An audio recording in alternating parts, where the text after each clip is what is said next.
This is an MJA Inc. Investigations warning. This MJA podcast is rated E for explicit. Some details of a case and language used on this podcast might be upsetting to some of our listeners. Listeners' discretion is advised.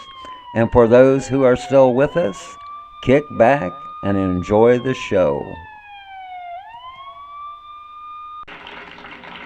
When you walk through the garden, gotta watch your back. Well, I beg your pardon. Walk the straight and narrow track. If you walk with Jesus, He's gonna save your soul. You gotta keep a devil way down in a hole.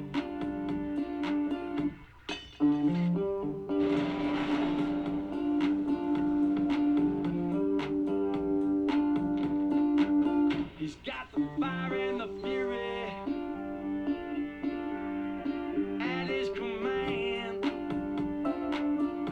where you don't have to worry if you hold on to Jesus' hand. And we'll all be safe from Satan when the thunder rolls. You gotta help me keep the devil way down in the hole.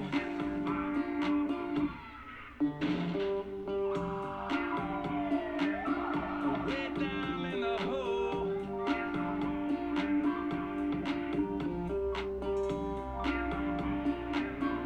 Way down in the hole.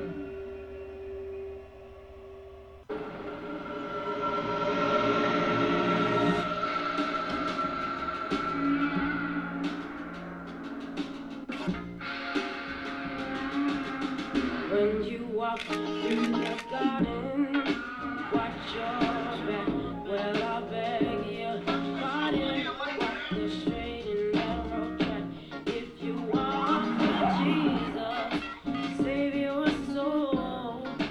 Gotta keep the devil down in the hole. He's got fire and the fury at his command, but he don't got to worry. Hold on to Jesus and we'll be safe from Satan when the thunder rolls. But you gotta keep the devil down in the hole. Oh yeah.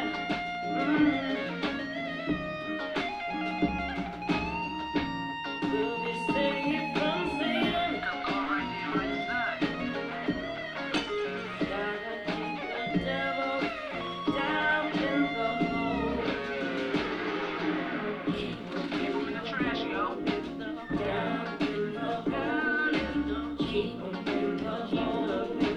Down in the hole. Keep him in the hole. Down in the hole.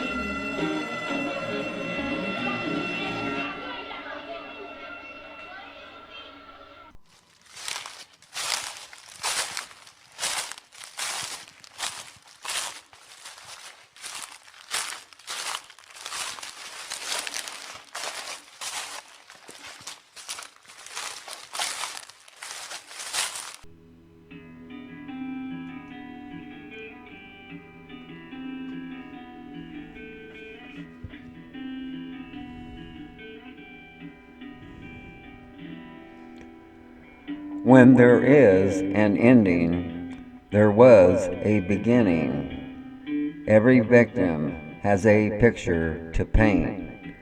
Every true crime has its time and place. Please join our MJ podcast, the series Deep into the Woods, Missing Persons, Unsolved Crimes, and the Does.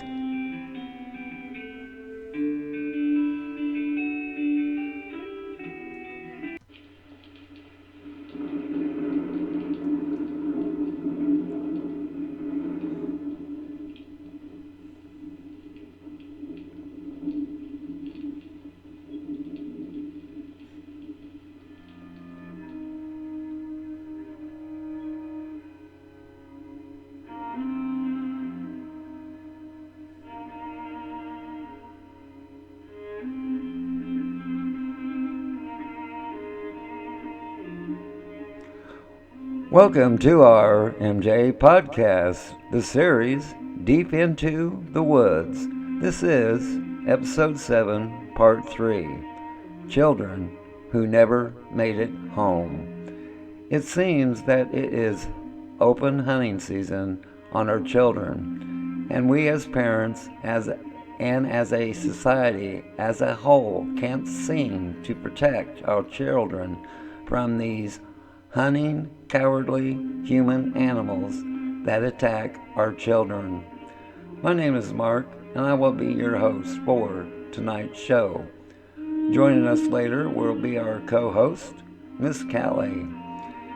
In my eyes, as an investigator, the most cowardly of these human animals are those that harm children. Thousands of children are reported missing each year, and many are never found.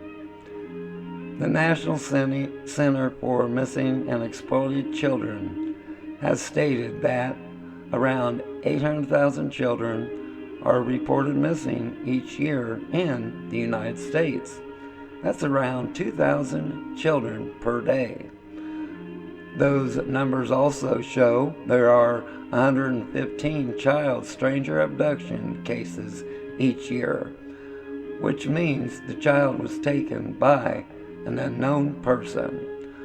A lot of children that are kidnapped are taken by a sadistic child rapist. Children who are kidnapped by a child rapist die a sadistic death. This is why child rapists and child murderers should automatically get the death penalty. You hear story after story about these repeat sex offenders that have harmed several children that are still out on the street to harm another child. In a lot of the cases, the child is killed, for the repeat sex offender has decided that they aren't going back to prison. So, with no witness, no one to tell on you. Our states and our courts have to realize that we are at war to protect our children. There are much needed stricter sentencing laws for crimes against our children. My way is, if you molest or harm a child, you get the minimum sentence of life in prison. And for more serious offenses, you get sentenced to death. Life or death, where they won't be able to harm another child. Put a stop to these revolving doors, letting these animals out to do it all over again. Children are precious. They are our society's future. A parent's love for their children is never ending. When a child goes missing, it destroys the lives of those parents who loved and cherished that child.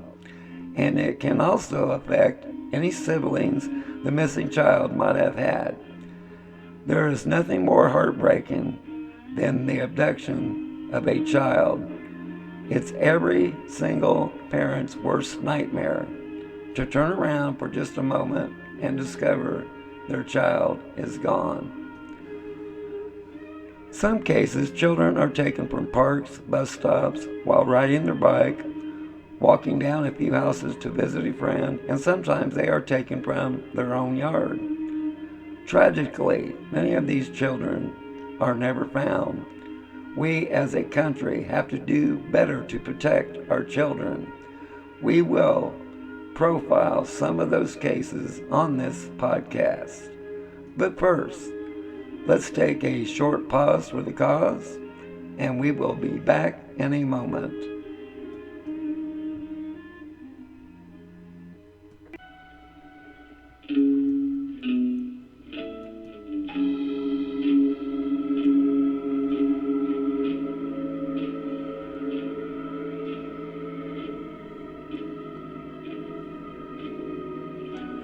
MJA would like to give a special shout out to the Cold Case Chronicles podcast on Apple Podcasts, which was launched to the public on July 12, 2019. It's a group of women who have teamed up for a common goal. to research and to investigate cold cases, to assist the police and the victim's family whenever it's possible. Please listen to Amy, Allie, and Danny reporting their findings of their research and investigation on any given case. These ladies are the real deal. They know what they are doing. They are doing some very good work. MJA became a big fan of the Cold Case Chronicles after MJA investigator Mark Harper was interviewed during their coverage of the Shannon Sherrill case. Once again, that's the Cold Case Chronicles on Apple Podcasts. Please check it out.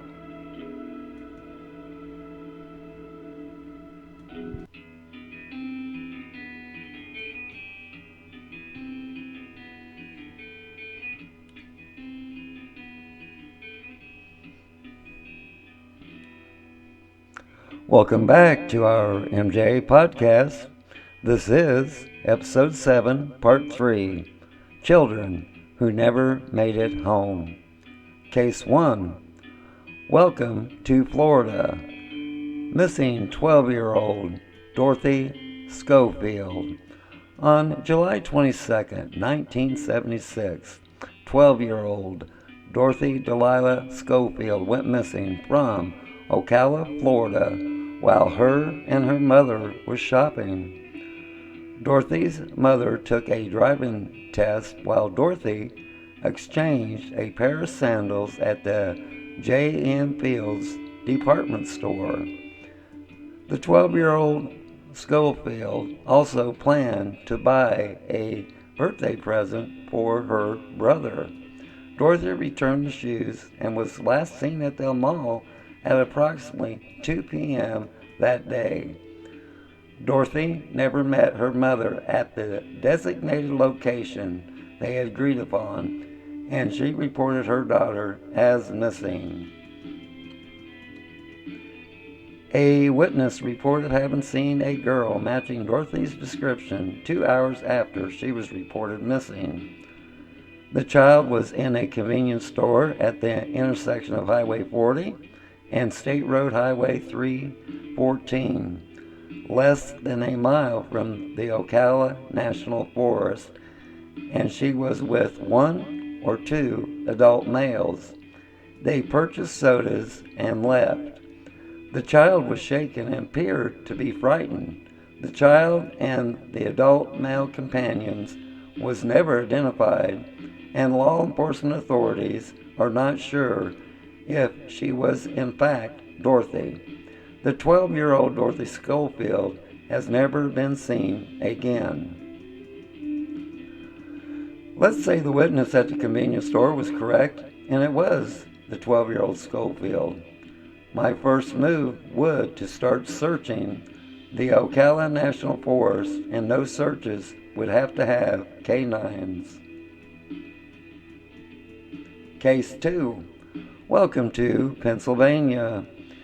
Missing 8-year-old Sherry Ann Mahan. On February 22, 1985, 8-year-old Sherry Ann Mahan went missing without a trace from Cabot, Pennsylvania. The 8-year-old Sherry Mahan got off her school bus on that afternoon. The 8-year-old girl was just 150 yards away from her home, but somehow Sherry Mahan never made it there. Sadly, her mother almost always met her at the bus stop, but skipped it that day. Police said there was no footprints in the snowy ground leading to the Mahan home, thinking Sherry was probably grabbed shortly after getting off the school bus. A van was spotted near the school bus that day, but police have never been able to confirm whether it was related in any way to Sherry Mahan's disappearance. Sherry was an only child at the time of her disappearance, but her devastated mother would go on to have another child. The case remains open, but so far there has been no sign of Sherry Mohan and no arrests have ever been made. I do know that in late 2006, info was passed on to law enforcement handling the case to look at 1980s child serial killer David E. Fitton as a possible suspect. At this time, we don't know if that investigation turned up anything. Case 3. Welcome to California. Missing 4-year-old Amanda Nicole Campbell. On December 27, 1991, 4-year-old Amanda Nicole Campbell disappeared near her home in Fairfield, California. The 4-year-old Amanda left her brother and a friend to ride her bicycle to another friend's house, but she never arrived. Campbell's bicycle was discovered abandoned later in the night. Authorities believed she was pulled into a vehicle because dogs had tracked her scent to a McDonald's drive-thru, and the scent ended on the I-80 on-ramp. 2 men has been named as possible suspects in the Amanda Campbell case. Authorities announced that Timothy Byner had a possible connection to her disappearance, as well as the disappearance of 3 other female children. Byner maintained his innocence and successfully sued Fairfield, California in 1997 for defamation of character. Byner came to law enforcement's attention after he began sending birthday greetings to young girls in the East Bay area. Byner would also visit grave sites of young females who were abducted and murdered. Byner approached many of the mothers of the missing girls from the East Bay area offering his assistance. Some victims' family members and law enforcement agreed that Byner appeared to be playing mind games with the victims' loved ones and law enforcement. Many people believe that Byner enjoyed taunting families into thinking that he may have been involved in the abductions. He was once arrested for annoying 2 little girls whom he was trying to get them to get into his van, but the charges was later dropped. Byner refers himself as a good Samaritan. Byner would write letters to local law enforcement and to an FBI profiler. Law enforcement never had enough evidence to prove that Byner was connected to these young female cases. Curtis Dean Anderson, who was convicted of the 2000 kidnapping and rape of a young California girl, was also mentioned as a possible suspect in the Amanda Campbell case. Investigators searched Anderson's mother's residence in June 2001 for evidence linking him to other missing girl cases, but nothing was located. In 2009, law enforcement announced that Anderson had confessed to Amber Campbell's murder a month before he died in prison in 2007. They were closing her case and ending the search for her. Police spent 18 months investigating his statement and couldn't find any evidence to refute it. Amanda Campbell has never been located. Foul play is suspected in the case due to the circumstances involved. My concerns is, if this is true, then why didn't Anderson give up the location of the missing girls' remains? But I find Byner's behavior as very disturbing, and my radar says that he has some involvement in some of these missing female cases. It's a game to Biner of cat and mouse harassing the victims' families, and harassing the victim's family is just icing on the cake. Case 4. Welcome to Idaho. Missing 9-year-old Stephanie Lynn Crane. On October 11, 1993, Stephanie's mother gave her money for a snack and dropped her off at the Chalice Bowling Alley in Chalice, Idaho. Stephanie went bowling with friends and then left. The 9-year-old Crane was last seen walking on Highway 93 towards the Chalice High School at approximately 6 p.m. that evening. The school was across the street from the bowling alley.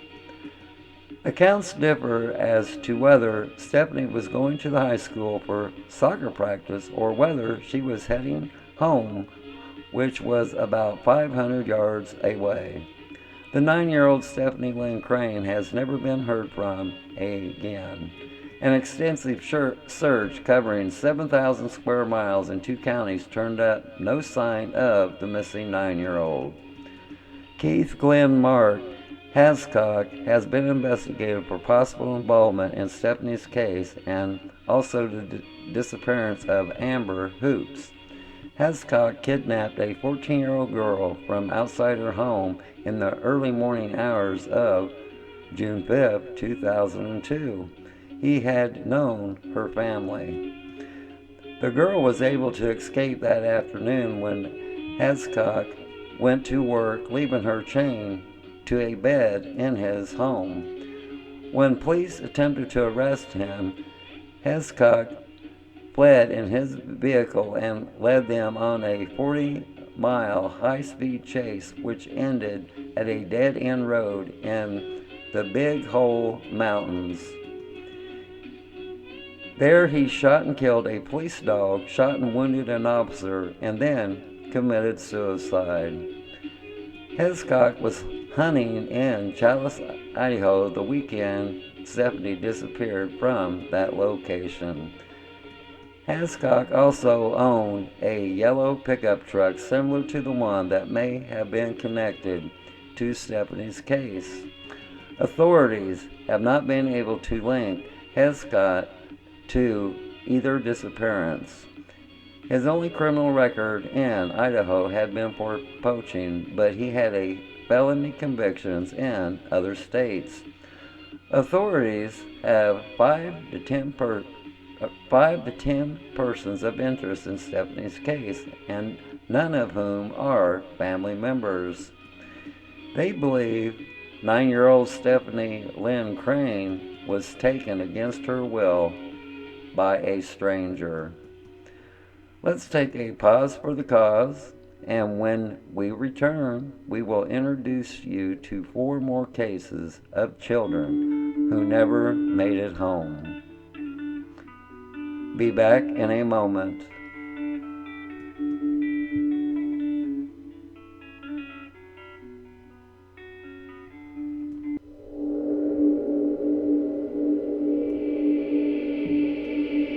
All my friends are heathen, take it slow.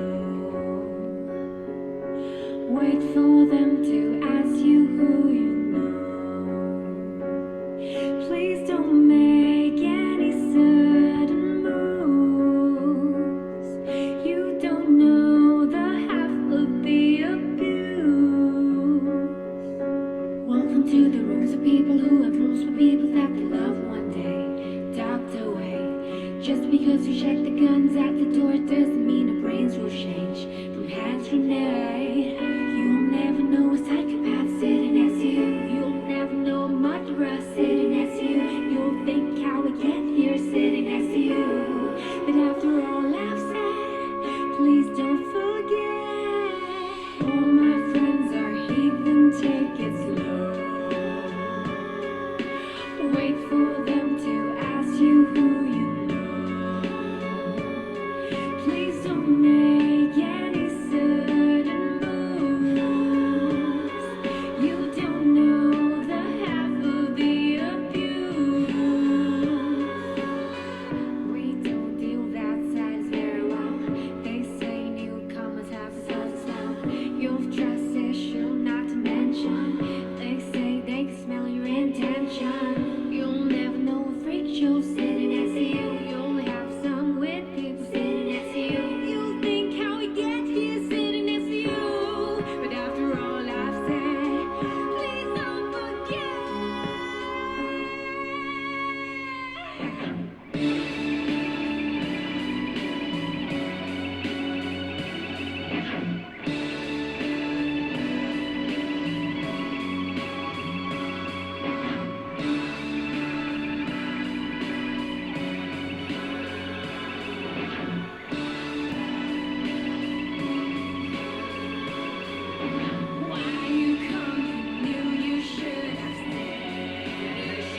Welcome back to our MJ podcast, the series Deep into the Woods.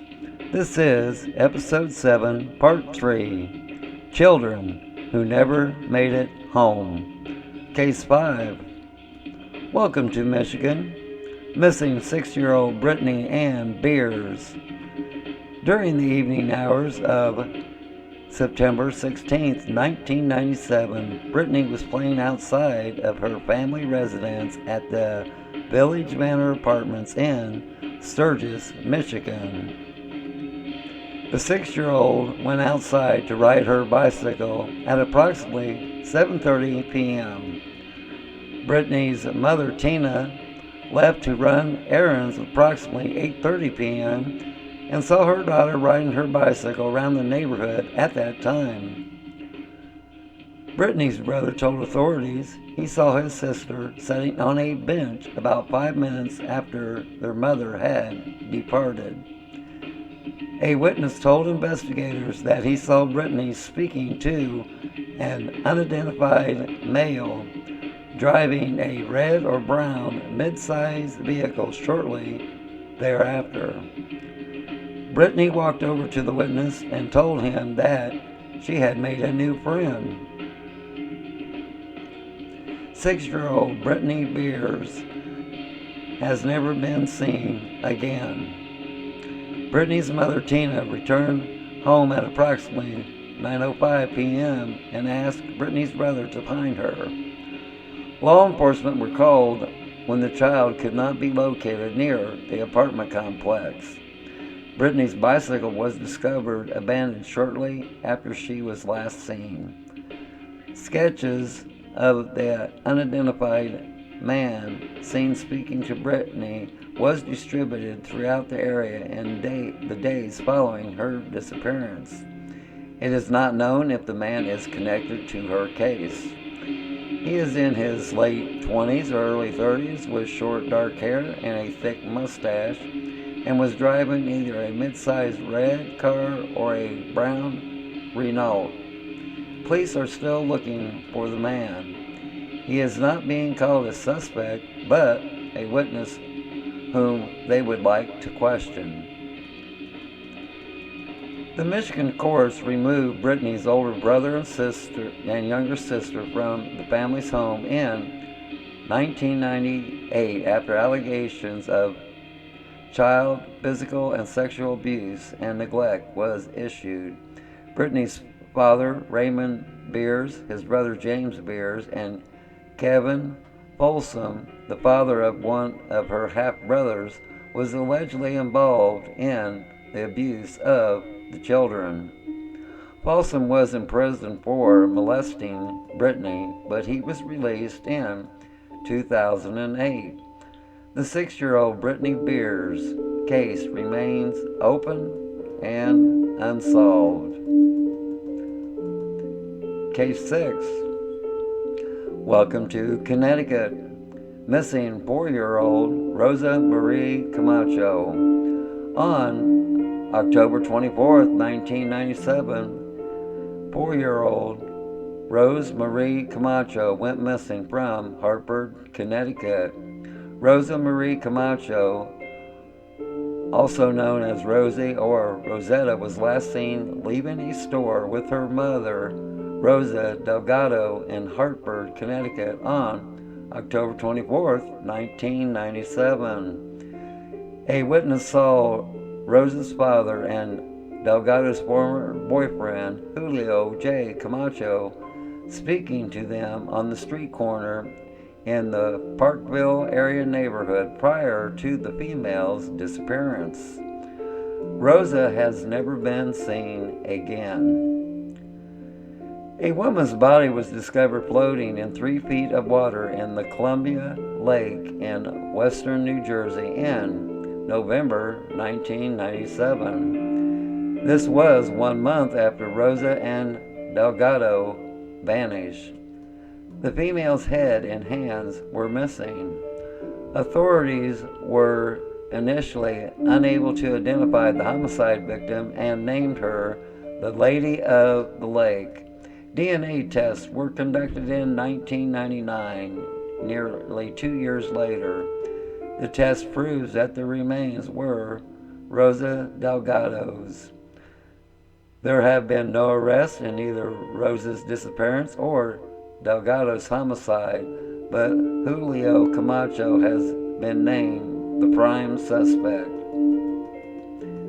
By 1997, he had been an officer with the Hartford Police Department for several years.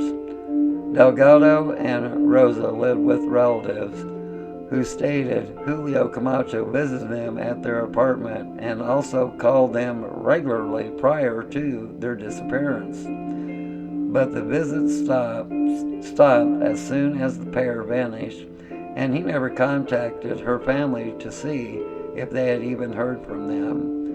The police didn't publicize the disappearance until nearly a month had passed. Delgado's family accused the Hartford Police Department of mishandling the investigation and trying to cover up Julio Camacho's misconduct while he was with the department. Julio Camacho fathered several children from different women while he was still married. 2 women claimed Camacho had handcuffed, abducted, and raped them while he was on duty and in uniform. One of the incidents occurred in 1995 and the other in 1997. 5 others came forward with similar allegations. Julio Camacho was one of 7 Hartford police officers accused of committing sex crimes while on duty during this period. In 1998, Julio Camacho resigned from the Hartford Police Department, citing family issues as the reason. In 2001, Julio Camacho admitted to the 1995 and 1997 rapes and pleaded guilty, and the prosecution agreed not to seek charges in other cases. He has been released from prison and now lives in Virginia. Julio Camacho reportedly asked his brother to submit a false alibi for him after Rosa and Delgado disappeared. When authorities checked his car, they discovered the trunk liner was missing, and the trunk bottom had been sanded down. They discovered a handmade hatchet, a wire garrote, 2 sawed-off shotguns inside Julio Camacho's residence during a search. There was no evidence of blood, and the items were all very clean. Rosa's disappearance and her mother's murder remains unsolved. Case 7. Welcome to Georgia. Missing 11-year-old Teresa Melissa Dean. On August 15, 1999, 11-year-old Teresa Melissa Dean was last seen walking down Lawrence Street near her family's mobile home in Macon, Georgia at around 8 p.m. The 11-year-old Dean has never been seen again. Teresa said she was going to a friend's house to visit some puppies, but never arrived there. An extensive search of the area produced no clues to her whereabouts. Teresa's mother and former boyfriend, Cody Landers, lived with her family in 1999. He was Teresa's mother's fiance at the time, but they have since broken off their engagement. In October 2000, Landers was indicted on 7 child molesting charges involving 2 children. Landers also said that he failed a polygraph test which he took voluntarily shortly after Teresa's disappearance. But he claimed the test was administered improperly. He called himself a suspect in Teresa's case, but the police has never named him as one. He is now in prison after pleading guilty to the child molesting charges.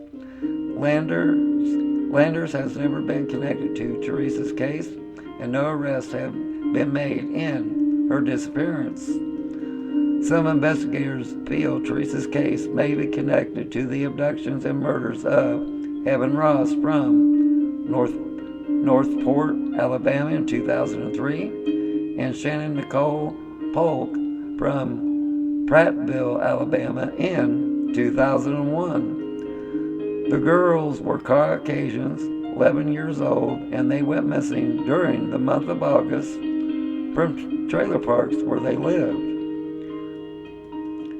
There was construction going on near the site of where each girl disappeared from, and it had been talked about that a construction worker or workers were involved in the cases.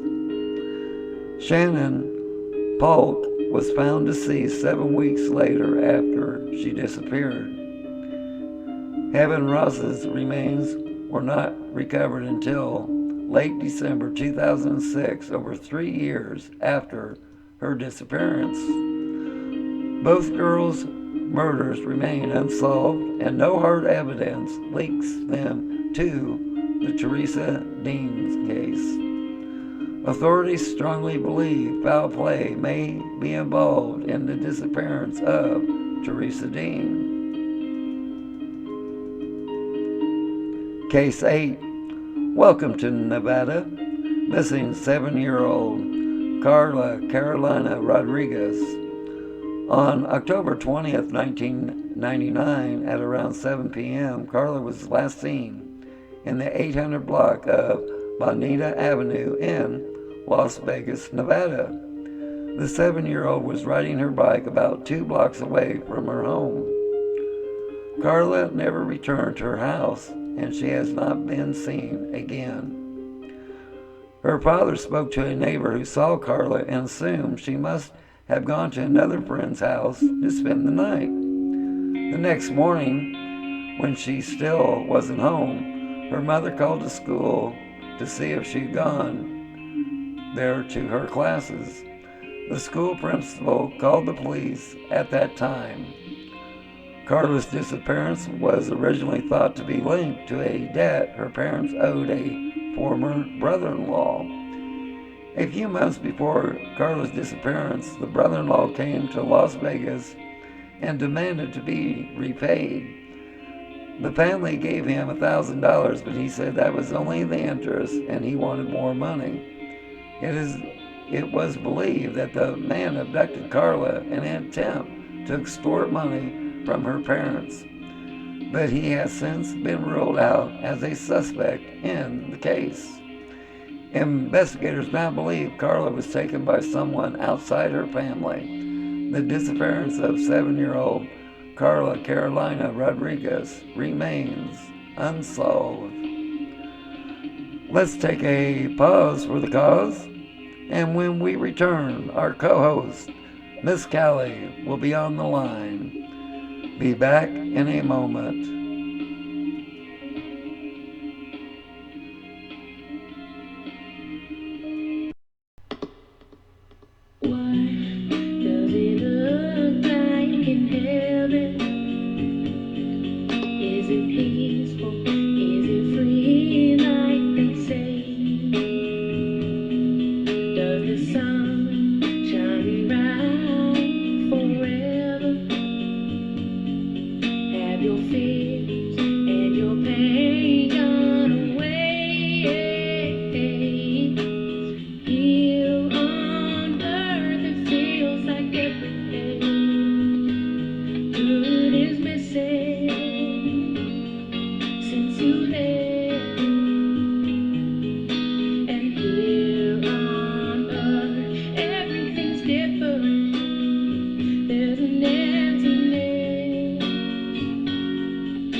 dancing in the sky. And I hope you're singing in the angel's choir.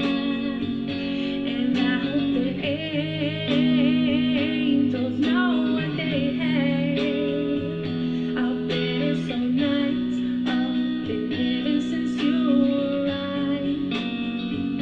Since you arrived.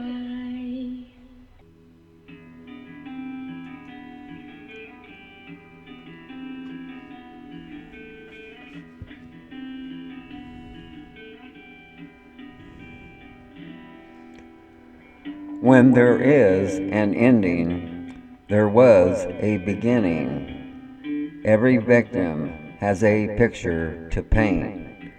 Every true crime has its time and place. Please join our MJ podcast, the series Deep into the Woods, Missing Persons, Unsolved Crimes, and the Does.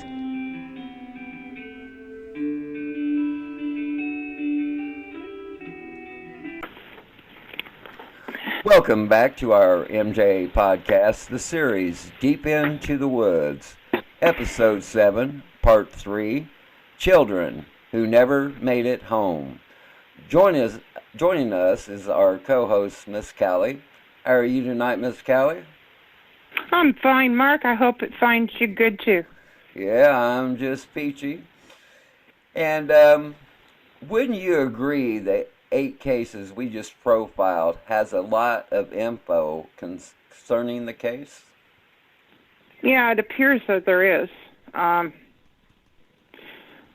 They just don't seem to be able to get enough evidence in most of the cases to bring it in.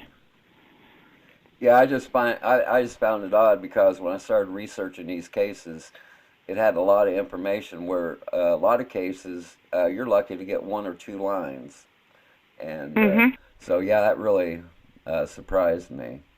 And with that being said, all the info but no recovery of any of these 8 victims, do you find that odd since they have all this information?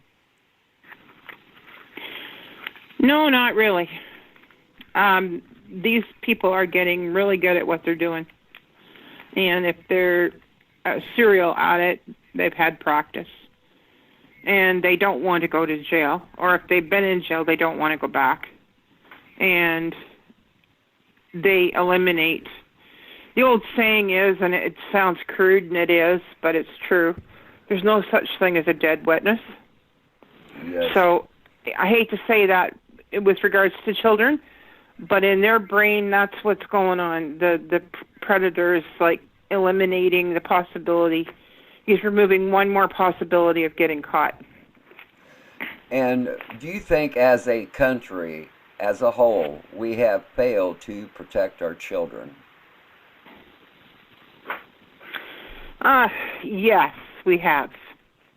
I believe, honestly, I believe that if these people are convicted without a doubt, that they should be executed, and not these long waiting periods on death row.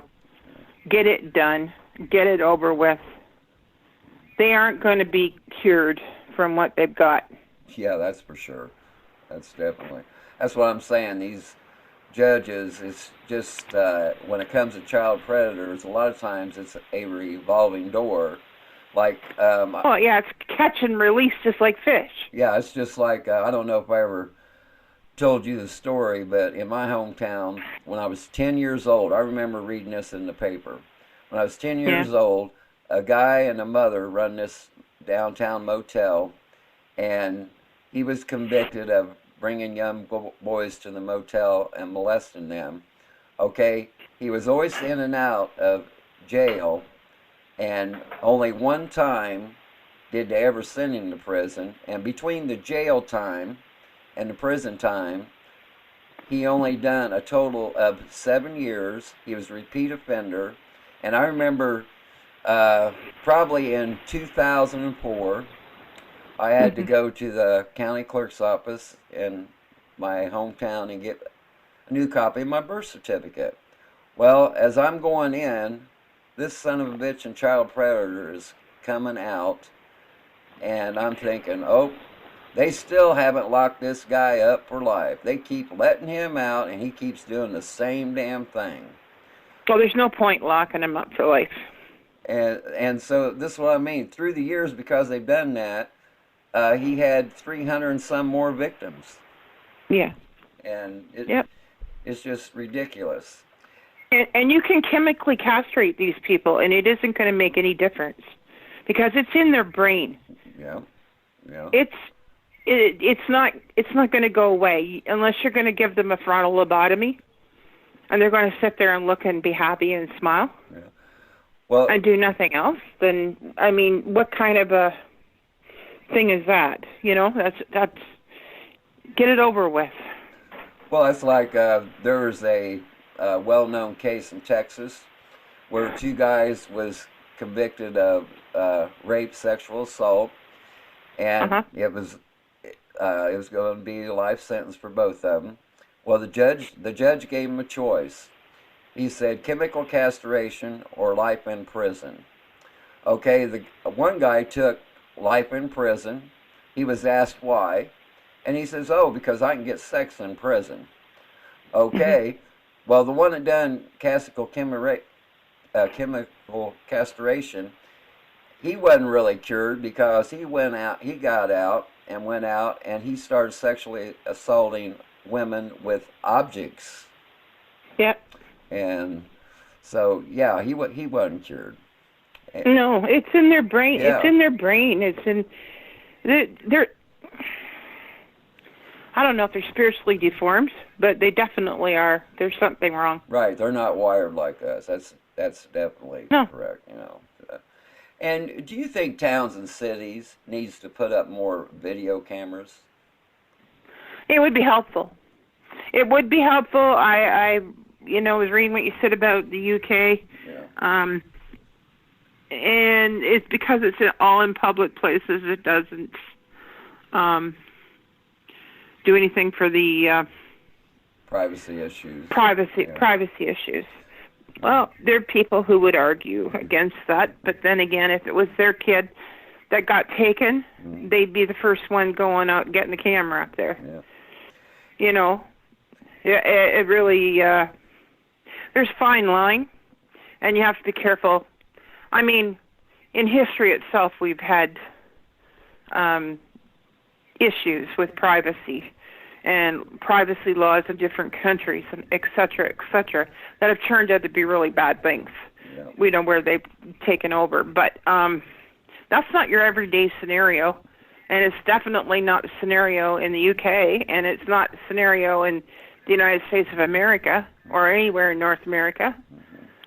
Now, if you're venturing into South America and other countries where there's irrational leaders, then you're looking at those possibilities wouldn't be good there. Yeah.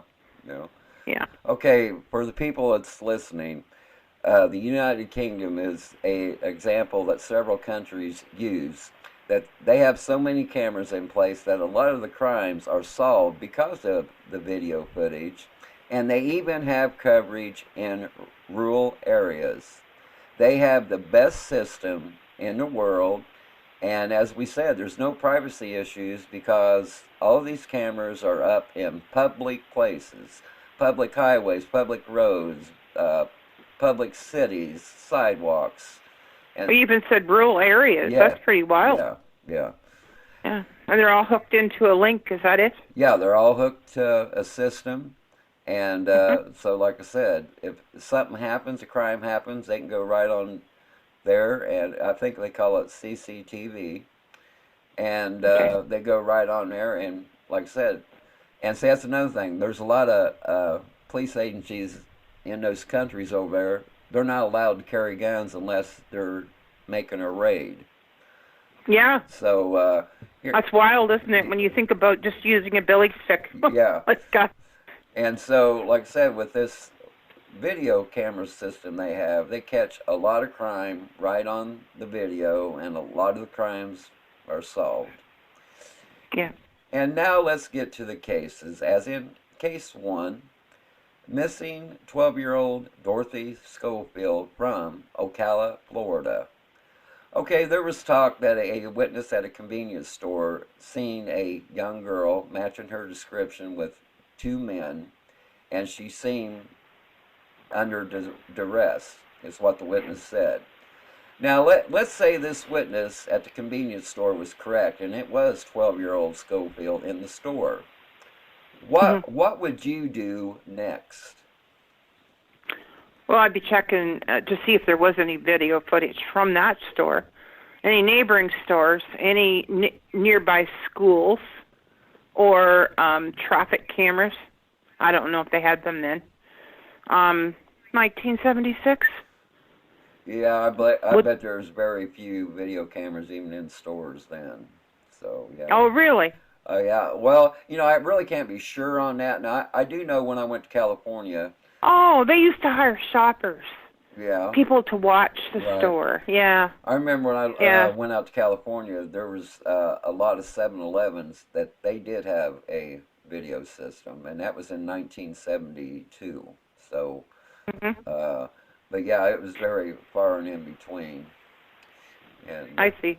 And since the store was so close to the Ocala National Forest and the child seemed to be under duress, wouldn't you think the first move for law enforcement would to be start searching the Ocala National Forest, and those searches would have to use canines? Yeah, I have to agree with that. I mean, there's no reason. It's not going to. Sure, it's going to cost them to do that. I'm sure, but it's costing them not knowing where she is by not taking care of that. The other thing is that right now, because it's such a distance in time, would be to take cadaver dogs in there. And what it? And go ahead. Go ahead. No, you go ahead. Finish. Well, I was just thinking that also where she was.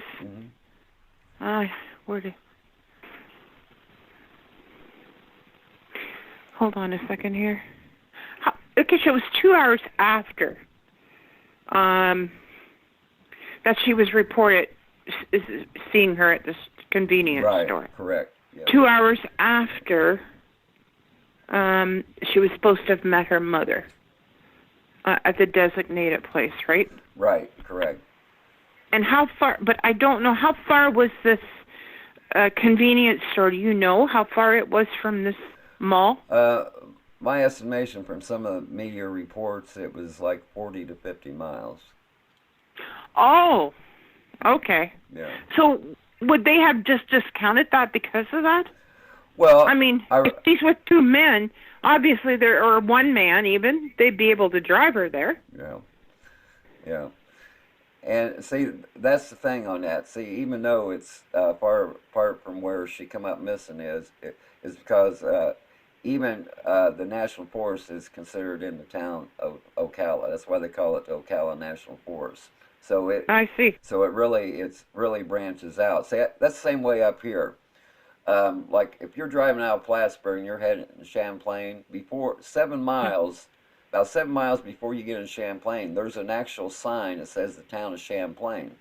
And I see. And the reason that that sign is there is because when they done all this, they thought Champlain would expand and be bigger. So see, that's why the town boundaries were so far out, and it never developed. It never got any bigger. So there's a lot of areas like that. Well, this tells me if it's 40 to 50 miles from where the mall was, so that could have been at the other side of the town, right? Yeah. Of the area, it could have been at the very far side of Ocala.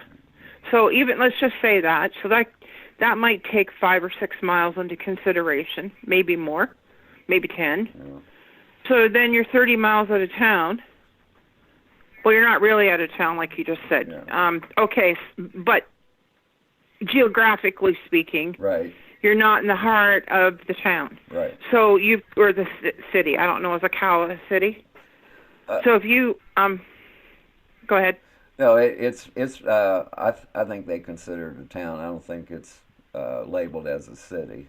So So they're heading out of town. Like they're heading right. away from town to a, like you said, the forest begins in the town, right? Yeah, right outside of it. Yes. Yeah.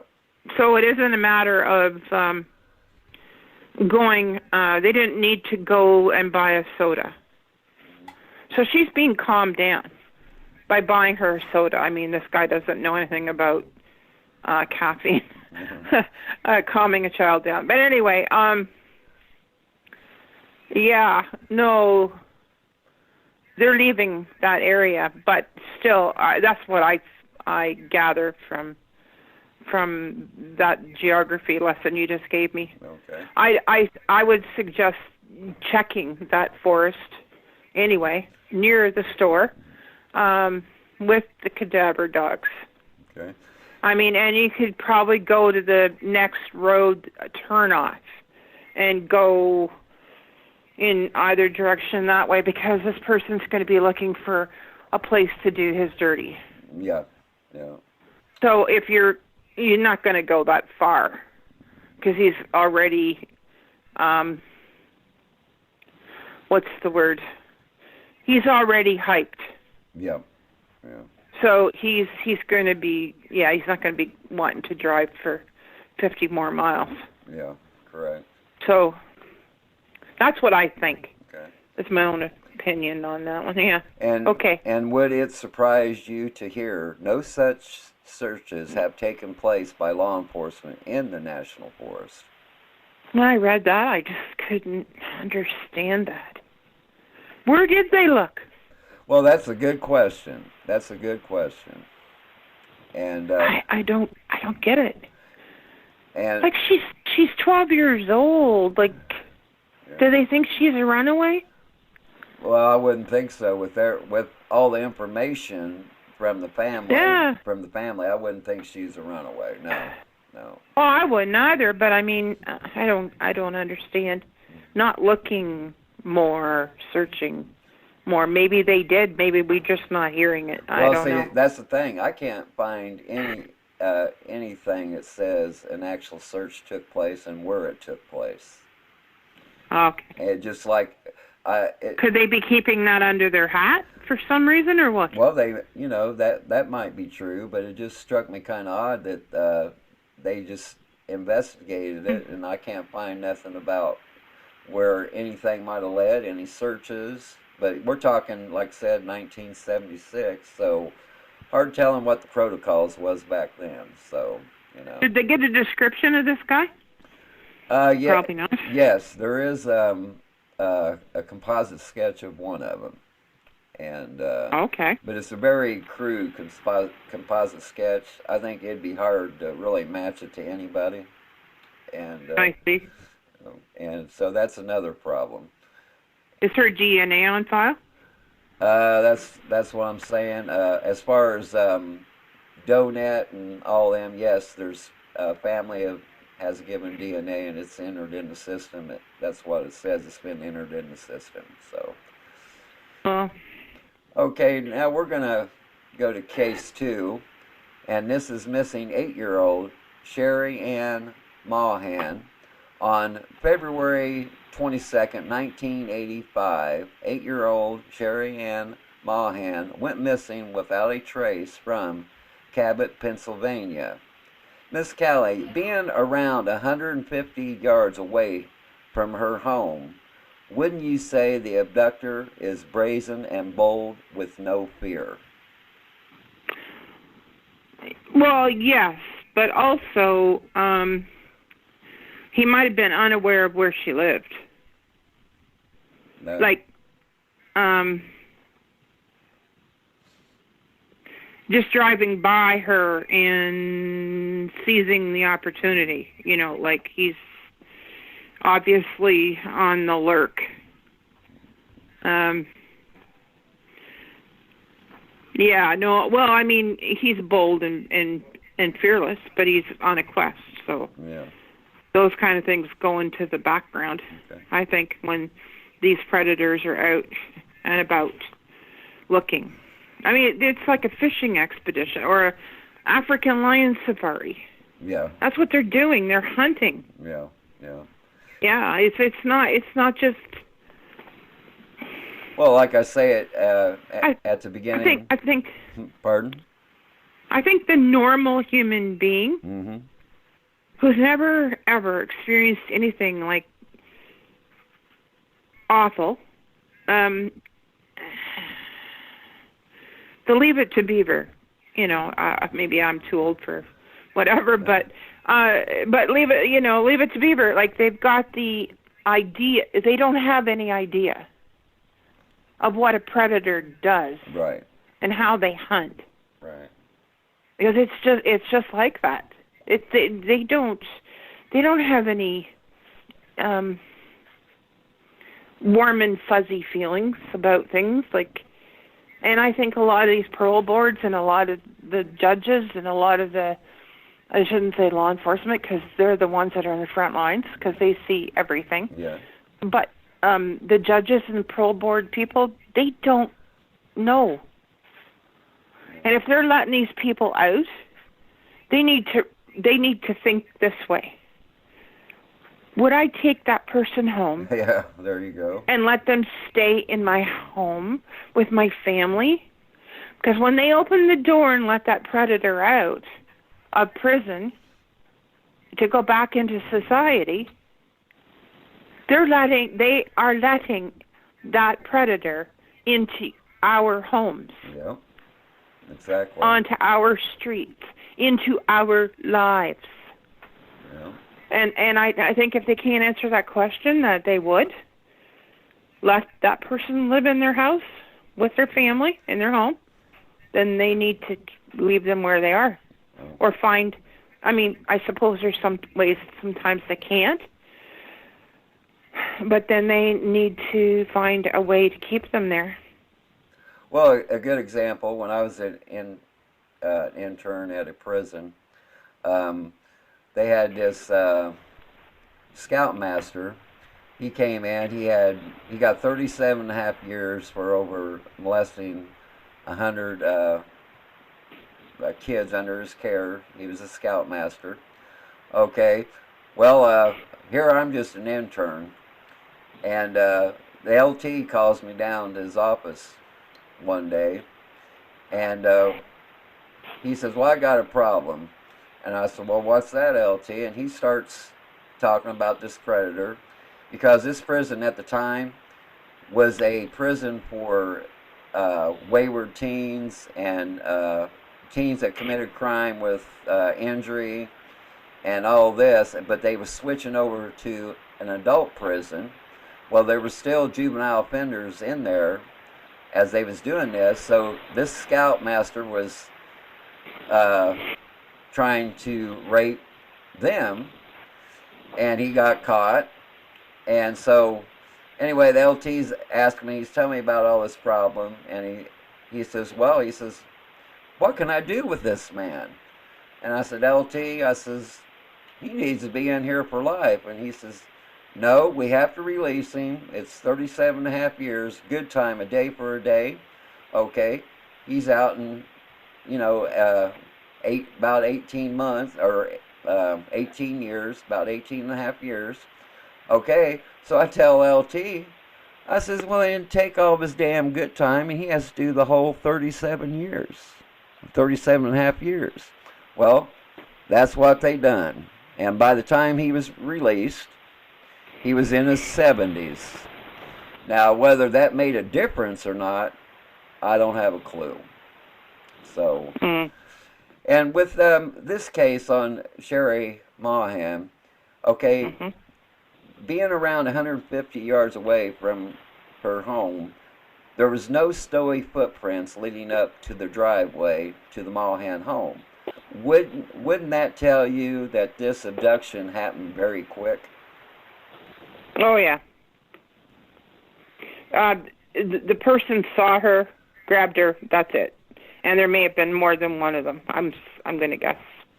Well, my way of thinking, because see, I've done the Google street level, and I done where this all happened at, and to me, my way of thinking of the way everything was set up, it was like it happened so quick that the school bus itself was probably still in actual view. Mhm. And that's what kind of shocked me. And see, you would think, you know how kids are, like, they're always turning around looking in the back of the bus and stuff like Yep. that. And so I was always thinking, maybe they should have questioned the children more at length that was on the bus. And Yeah, they're probably afraid of, traumatizing them. well, yeah, that's, you know, But still, they might have seen something. okay. And There's ways to talk to children that you're not overwhelming them with the facts. You're just, and so wouldn't you think there would have been cars behind the school bus having to stop when the bus would let off a student? well, you'd wonder. You'd wonder about that. I sure did. But then again, if this person is ahead, oh, you're talking at the time when she got off the bus. Right, say they stop, the bus stops to let her out. Now, wouldn't you Mhm. think there would have been cars behind the bus? You know, No, there could have been. yeah. But then again, if there wasn't, it would have been. I mean, I don't know. Okay. I mean, you think they would ask people, put out a public address and, address the public, the press, and ask for help with that, Yeah. wouldn't you? Well, yeah, I would sure, yeah, I'm sure that back then they done everything humanly possible. And see, also, there's been a van in question that was seen right there when this all happened. And with Yeah. with the abduction happening so quick, do you think it's more than possible that that van was involved? No, I'd imagine. And like I said before, it'd be more than one person if a van is involved. Or to happen that fast, it has to be more than one person.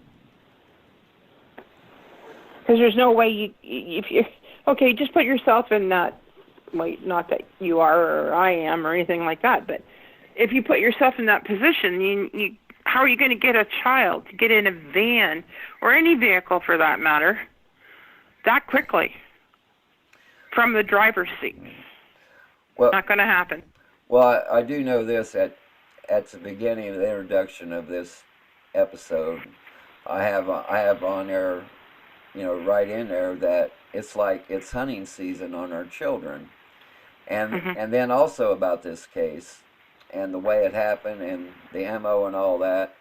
I'm the one that called the Pennsylvania authorities, and I am the one that told them about child serial killer David Penton because we do know he has victims in Pennsylvania. So He's very prolific. yeah. So we gave him that information. I don't know. Yeah. I don't know what they done with it or if it ever went anywhere. But I just know that there's a lot of people that it fits Penton's MO, and so I thought, I thought it was my duty. I should turn it in just in case. And did he operate totally and solely on his own? No, when Uh-huh. when Indiana State Police Detective Lieutenant Heck done his investigation, found out that Penton's brother-in-law, who was also a predator and also been convicted, spent time in prison, he was along with some of Penton's drives when he went across country. Oh, wow. Now, I don't know exactly what he told Lieutenant Heck, but I believe he shared some information that was in Shannon Sherrill's case file. So I do believe that. So birds of a feather flock together. yeah. And he was at the time when Lieutenant Heck turned over the investigation. This guy was located in Oklahoma.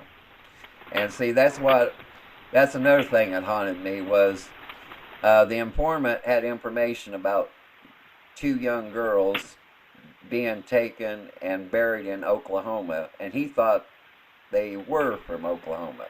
Okay?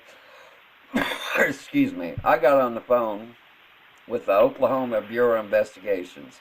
Now, I'm telling you what, these people are awesome. For 3 days, they was on me, with me, computer to computer, trying to locate these girls. Well, come to find out, they had nothing in Oklahoma that matched any of that. So our next best thought was he took them from another state and buried him in Oklahoma. Well, that Yeah. that makes sense. But I'm telling you what, the Oklahoma Bureau of Investigations, that's another thing. If you go on the websites for missing children and everything, most of the missing children cases or abduction cases have been solved in Oklahoma. There's not too many of them. And I'm telling you, it's amazing. It's amazing. I was very impressed with them. Very impressed. Because you go to other states about missing children, and there's hundreds. There's hundreds. And, I know. It's pathetic. Yeah. Well, I mean, it hurts. Yes, it does. It really does hurt. It does. Yeah. And let's get on case 3, missing 4-year-old Amanda Nicole Campbell. On December 27th, 1991, 4-year-old Amanda Campbell disappeared near her home in Fairfield, California. Do you believe the 4-year-old was pulled into the vehicle because the dogs lost their scent on the I-80 on-ramp? Yeah, I mean, I don't understand how far would she be out there from where she, like, how far away would that ramp be from where she was going? Or... Well, that's another thing. They didn't say she was that. riding her bicycle, right? But then her brother said she was sitting on a bench or something. Yeah, and another thing, the dogs picked up her scent through the McDonald's drive-through window, and it led to the I-80 on-ramp. How close is that? Do you know? I don't know actually how close it was to where she was located with her bicycle. How would it pick it up through a drive-through? Well, her scent. That's what I'm saying. That is. Maybe they were so bold they stopped through the drive-through. Who knows? Who knows with these people? So could the dogs smell her scent from being inside a vehicle? Oh, yes. There's a lot of bloodhounds. If the car is not completely sealed, see? Okay. Yes. Windows open? Or whatever, and you're driving down the road, the scent's going right along. Just like... I see, but this is December. Is it cold there? Not in the California, no. Not in the Fairfield area, anyway. No. And see, that's another thing. We done a search in Clinton County, Indiana, on Brandy Nicole Wilson, and there was a bloodhound used. Well, from the property, the bloodhound picked up her scent going on I-65. Okay, so I've never seen this done before, but they blocked I-65 so the bloodhound could go along with the scent, and the bloodhound lost the scent like 4 to 5 miles down the road. And, wow. Yeah. And one of the suspects, until Anderson confessed to the murder, was Timothy Binder. Okay, what pleasure do you think he was getting out of playing cat and mouse with the victim's family and law enforcement? This is a guy that always interjected himself into the investigation. This is a guy that would actually go up to the parents of these missing victims, and he always would hint around that he knew something or he was involved. Okay, so what do you think his mindset was to doing this to the victim's family? He's sadistic. He's a fool, and he enjoys playing the game. It's like,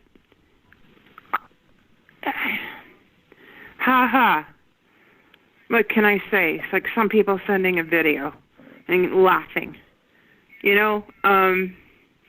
getting attention as well, like you've mentioned as well, that he was looking for attention. But he gets this element of fame, like instantly. There's like an instant gratification for this sick bird. I think he's a sick bird. And yeah, he may have, I don't know if he did anything serious, but he's, that's very sick.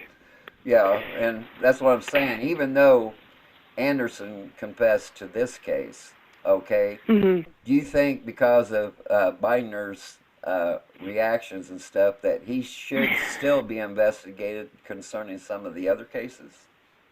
Well, I do, because, see, he can flaunt himself and put himself out there for something that he knows he's not guilty of. But what about the things he's guilty of? Exactly.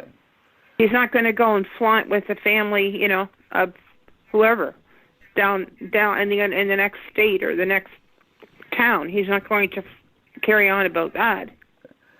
Okay. It'd be interesting to know if there was other cases right nearby. Oh, or yes, there was. Was he a traveler? What was his scoop there? Well, there was other cases nearby, and see, that's the thing about. And like I said, Anderson was very adamant on the other cases. He only confessed to Amber Nicole's case there.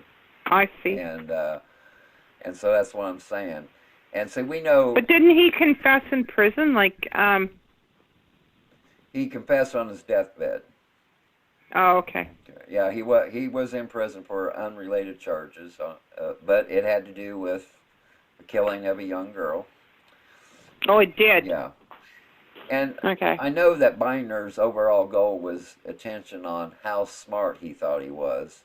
Do you think it's possible that that was an act and he is responsible for some of these other cases? Well, yeah. Yeah, like I said, he can remove himself from this one. He knows he's not guilty of it, which he probably isn't. But he can play with it. It's like playing hangman without a rope. Yeah. And he's torturing the family. This is like somebody who's picking the wings off of a bird. Yeah. He's got a. But he's quite possibly guilty of other things. Yeah, he wants to torture them, yeah. And he gets to have this, whatever it is, with knowing that he's not going to be found guilty of it. Right. That doesn't mean he's not guilty of something else. That's for sure. Okay, and since we know he didn't kill a 4-year-old Campbell, then why do you think he hung around that he did?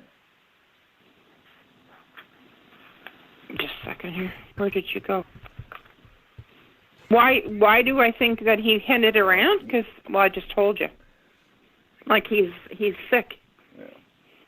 And this is a home free. He can act this out. He can do whatever. He can, like, that family means nothing to him. That little girl means nothing to him. But acting out as if he is, and he isn't, he can, let's say he has committed a crime with another girl, which we suspect he has. Yeah. Well, he gets to let that out, but at someone else's expense. Yeah. Like those whatever emotions that he revels in. And why do you think he went to so much extremes to torture the victims' families? Once again, that's his way of being able to, a thrill. It's a cheap thrill for him. Now, wouldn't you think if the local prosecutor and law enforcement knew all this, wouldn't you think that they could have found something in the law books to lock this son of a bitch up?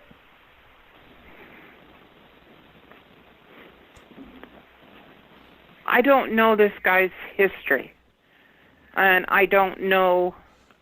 He obviously thinks he's above the law. Yeah. I mean, don't know what kind of family he's from, don't know how that might enter into the bigger picture.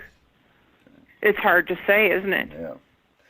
I mean, kind of working in the dark on that one. But you think they would have been able to come up with something, but then again, if they got caught in that, if he had a good enough lawyer and they got caught trying to set him up, well, then he'd walk free anyway, and they'd have a lot of egg on their face.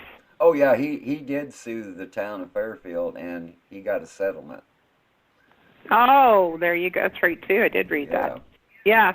Well, you see, okay, so they knew what he was about. They already had experienced what he was capable of doing, like if you're going to sue people. Yeah. So they'd have to have all their I's dotted and their T's crossed, right? Okay. And do you find it hard that Curtis Dean Anderson confessed to abducting and killing the 4-year-old Campbell, but there was no mention of the recovery of the victim's remains? Right.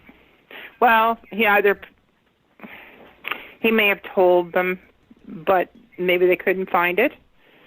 My guess is that that's his last hold on the victim, and his way of, Well, see, I know it sounds sick, but treasuring the moment. Yeah, but like I say, he's dead now, and he confessed on his deathbed of killing her. So, wouldn't you think that he would have gave up her location? Well, that's what normal people would do. These people aren't normal. Like I said, he might have confessed. He confessed to it. All right, but he's not going to let go. Not always will they let go of that location, because that's their last hold. Like, it's power and control is huge in these kind of things. And to let that power and control go, I mean, to confess is one thing, but to give away where a body is, no, that they're losing their grip on that power and control. Yeah. Okay, on the case 4, missing 9-year-old Stephanie Lynn Crane. On October 11th, 1993, Stephanie's mother gave her money for a snack and dropped her off at the Chalice Bowling Alley in Chalice, Idaho. The 9-year-old Crane left the bowling alley. She had been seen about 6 p.m. walking towards the high school. 9-year-old Stephanie Lynn Crane has never been seen again. Do you find it odd that the bowling alley was across the road from the high school and no one saw anything?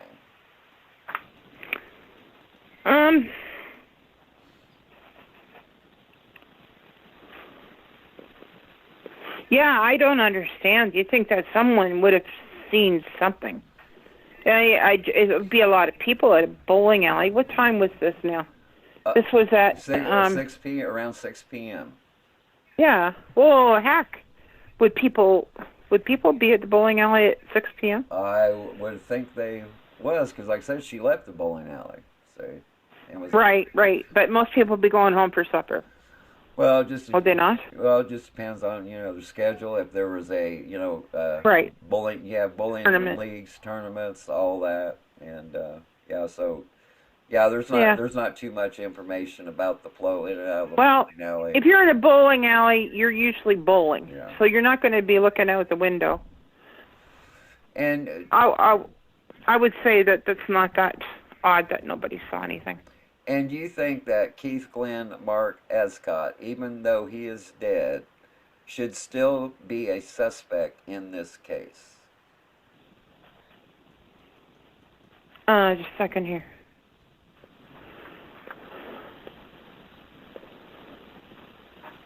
Okay. He should be. He should be checked completely. Like, I don't see why they can't qualify where he was at that time, what was he doing. It's not impossible to find out what a dead person was doing. And see, with his past criminal record, all indications points to Hescock as the abductor and killer of Stephanie Lynn Crane. And would you agree with that assessment from all the information we have? Yeah, it sounds like it. I think he groomed her. I think that,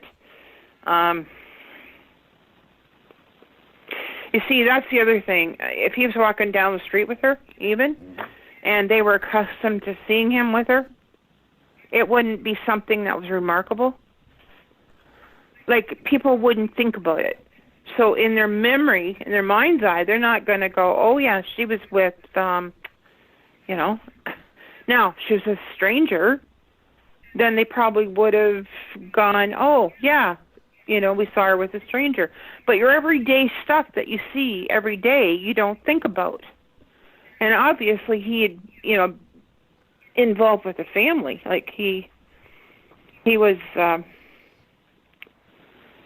your ideal predator. He made himself right at home.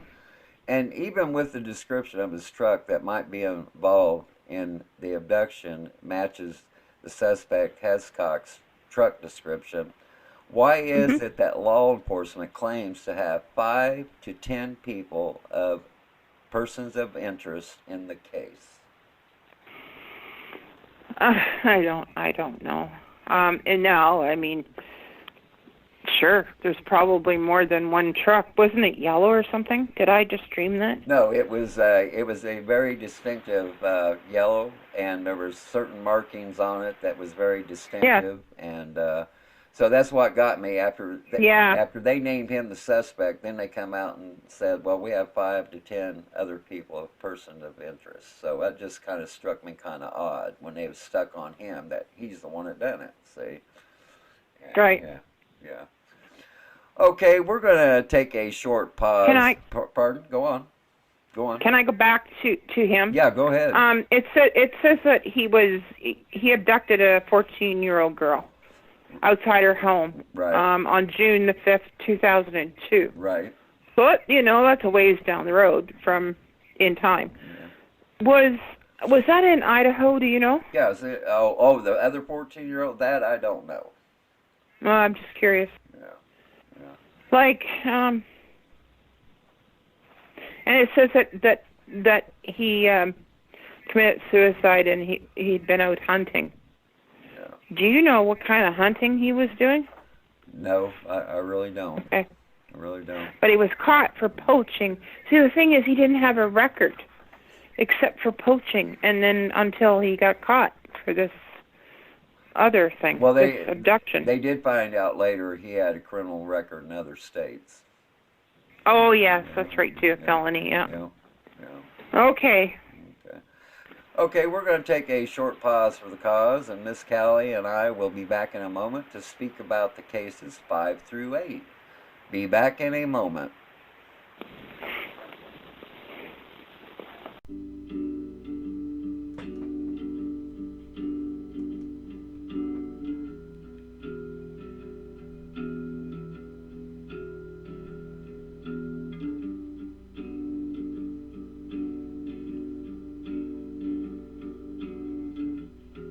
MJA would like to give a special shout out to Shiloh's Restaurant, located at 202 Central Street in Woodsville, New Hampshire.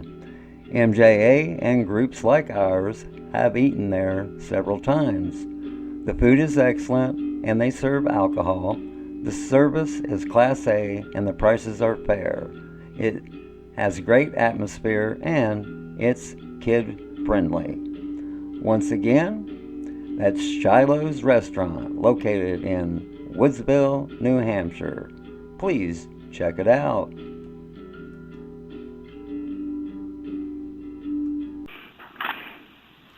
Yep. Welcome back to our MJ podcast, episode 7, part 3, Children Who Never Made It Home. Case 5. Missing 6-year-old Brittany Ann Beers. During the evening hours of September 16, 1997, Brittany went missing. The 6-year-old was playing outside of her family residence at the Village Manor Apartments in Sturgis, Michigan. The 6-year-old went outside to ride her bicycle at approximately 7:30 p.m. 6-year-old Brittany Beers has never been seen again. Brittany's bicycle was discovered abandoned shortly after she was last seen. Brittany's mom leaves at 8:30 p.m. and sees her daughter riding her bike, and then Brittany's brother seen her sitting on the park bench about 5 minutes later. And Miss Cali, do you find it odd with all the people out and about, nobody's seen anything? Well, it is odd if the person is a stranger, but it wouldn't be odd if the person's familiar. I mean, like I said before, people don't seem to notice things when they're common. All right. And do you find it odd that witnesses saw Brittany speaking to an unidentified male driving a red or brown mid-sized vehicle with no supervision, and no one stepped in to see what was going on? Well, if there was a lot of people around, you would think so. You would think somebody would have gone and said to, ask, do I know you? You know. And do you find it selfish of these witnesses when Brittany came up to them and said that she had made a new friend and nobody kept an eye out on her? Yeah, that whole statement. I've got a new friend here. Just I want to read back to that.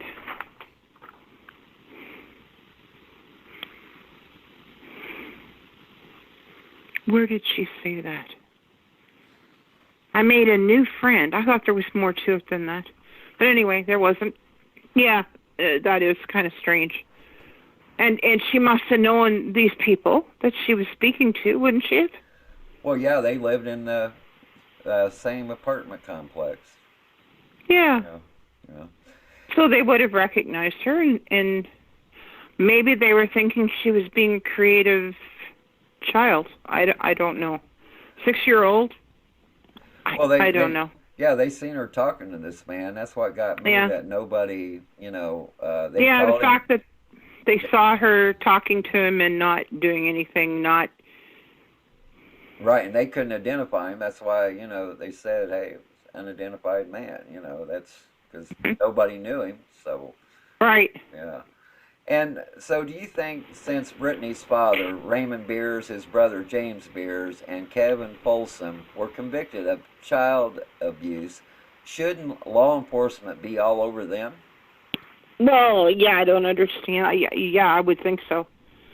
But if this, going back to her, talking to a stranger and people couldn't identify them, the person, wouldn't you think that if it was one of those people that they would have seen, and there was a sketch taken. Yeah. And see, that's another thing. Okay, it was never said whether these people was known by the other people that lived in the apartment complex. Oh, okay. And so see, that was another avenue we couldn't research. See, and it's a overall question on did these people have contact with people in the Village Manor Apartments, and so on and so on. And what kind of reputable place was this place they were living in? Well, I can, I know from back then when it happened, and I've looked at archive photos and everything, it just looked like a normal, apartment complex, and but it never, I don't think it ever really come out and said what kind of people live there, or if it was government housing or anything like that. That's never been put on record to my knowledge, so we really don't have much information on that. And as far as crime, looking at the crime statistics, there's no other major crimes that has came from that apartment complex. Okay. So, and all right. Now we're going to go on to Case 6, missing 4-year-old Rosa Marie Camacho. On October 24th, 1997, a 4-year-old Rosa Marie Camacho went missing from Hartford, Connecticut. Rose Delgado, the victim's mother, was later found murdered. To you, is it a red flag when the suspect, Julio J. Camacho, the father of Rosa Marie Camacho, stopped contacting the Delgado's relatives soon after they went missing? Well, yeah, for sure it's a red flag. I mean, if you're not contacting people to find out what's going on, and there's supposed to be people. This is your daughter. This is your wife. That's a disconnect there. And also it would indicate that you know where they are. And you also find it to be a red flag that the suspect, Camacho, never contacted relatives to see where his daughter and the mother was located. Right. Yeah, it's the same. It's a red flag. He's sometimes actions speak louder than words, and inaction can speak even louder than action. Okay. And what does it tell you about the suspect when he dumps the body of Rosa Delgado, the mother of the child, in the Columbia Lake in western New Jersey in November 1997? Well, it almost sounds like he knows what he's doing, especially since she removed identification. Like her hands are gone. And just let me refresh your memory. And while this was all going on, Julio J. Camacho was a cop. Oh, yes, that's right, too. So, well, there you go. I know how to take care of these things, don't I? If I am already involved in law enforcement. Okay.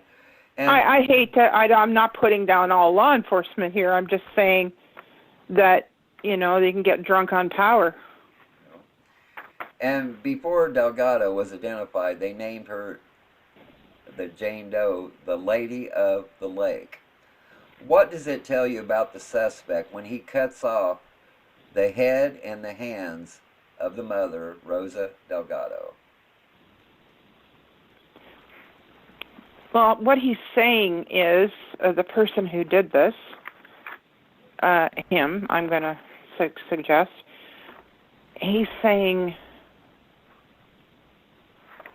that he's removing all possibility. He believes they won't be able to find out who she is. What year is this again? This is 1997. Right. Yeah. So we had DNA by then, didn't we? Oh, yeah. Yep. So he should have known that eventually they would find her DNA matching. Yeah. But maybe he didn't. Who knows? He knew enough to take away the identifying parts of her body. There you go. The fastest way of finding out who she is. Maybe he thought he was going to go somewhere in the meantime. I don't know. And do you think with Julio J. Camacho being a cop that he was protected in a lot of ways? Well, there is such a thing as the blue wall. And as much as I don't like to think they would protect someone under these circumstances, but they do go out on a limb in a lot of cases to protect their brotherhood. And you just don't want to believe that they do it for a murderer. And when Julio J. Camacho's past criminal acts started catching up with him, when several females came out against him for sexual abuse while he was on duty, does that give you a better blueprint to what makes this guy tick? Yeah. He's drunk on power. he was above the law, because he is the law. Nobody's they're not going after him for having these rapes were 95, 97. Yeah, correct. Yeah, correct. Yeah. Yeah, and then he didn't plead guilty till 2001. Huh. Right, that was going to be my next question. In 2001, do you think his what do you think his buddies felt when he ended up pleading guilty to the 1995 and 97? Well, that is a betrayal. I mean, not that he confessed, but the fact that, it mustn't sit very well. I mean, you put a uniform on, okay, and you've got buttons and you've got seams, and they have to line up. Now, that gets pretty awkward fitting when there's things under it where you believe that you were protecting someone who was worth protecting, and then you realize they weren't. That's got to make your uniform fit crooked. Yeah. Like, be very uncomfortable, I would imagine. I can't imagine. I wouldn't want to be in their shoes. It's wrong. This blue wall thing is wrong. I mean, law enforcement is one of the top professions where domestic violence happens. Yeah. So it's not, And is there any question in your mind that he killed his 4-year-old daughter? No question in my mind at all. I believe she was old enough to tell. Now, that should speak volumes. I really believe that she was old enough to tell, and she had to be eliminated. Okay, on to case 7. Missing 11-year-old Teresa Melissa Dean. On August 15th, 1999, 11-year-old Teresa Melissa Dean was last seen walking down Lawrence Street near her family's mobile home in Macon, Georgia at around 8 p.m. The 11-year-old Dean has never been seen again. Do you find it odd that Teresa's mother broke off her engagement to Cody Landers after her daughter went missing? I find that odd? No. I think that she probably suspected that he was involved. And do you find it odd that in October 2002, Landers was indicted on 7 children that he had molested, charges involving 2 children? Okay. And do you think that, okay, like I said at the beginning question, okay, she broke off the engagement, and do you think it was because she thought there was something wrong? Well, yeah. Yeah, I'm sure that. Well, I mean, if you're living in the same house as someone, unless you're dead, you're going to notice that if people act differently, you know. And also her daughter's missing, and maybe even some of the comments that he made may have been something that drew her attention to that. Okay. You know. Okay, it was reported that Landers failed a polygraph test, which he took shortly after Teresa's disappearance, but he claimed the test was administered improperly. He called himself a suspect in Teresa's case, but the police never named him as one. Do you think there is any truth to this, or do you think he was just seeking attention? Well, I don't understand why he would. Well, I guess he's thinking that, you know, I'm going to admit to this, to the test being having failed the test. But in the meantime, what's happening is he's already got the answer for that. And the answer for that is that it was a faulty test. I watched something that was really, really interesting. It's an FBI agent. And I don't know, it's almost an hour long. But she teaches you, she tells people, she's teaching a class, a workshop, on detecting lies. When someone's lying, they don't answer yes or no. They deflect. They will tell you everything but yes or no. Yep, the same school I went to. Yeah, body language, change of mannerisms.